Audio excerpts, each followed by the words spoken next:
আসসালামু আলাইকুম প্রিয় গাইস, কিতা খবর? ভালো আছো? আমি ভালো আছি। এই যে এটাও আমাদের আজকে ইনশাল্লাহ কমপ্লিট হইব। তারপর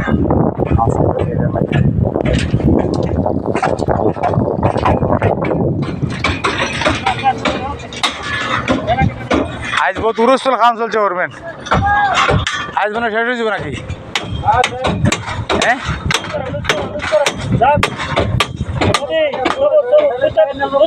হ্যাঁ, ওই আইব আইব ওইখানে 27টা বল রয়েছে, বাকি এটা করিয়া চলে আইব।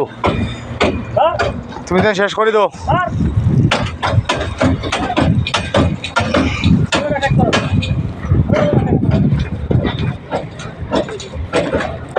এটি ভিতর সাইড ঘুরিয়ে দেখাইতেছি। আপনারা ভালো থাকবা, আমি ভালো আছি ইনশাল্লাহ। ভিডিও কমেন্ট করবা, লাইক করবা, দেখবা বেশি বেশি করে।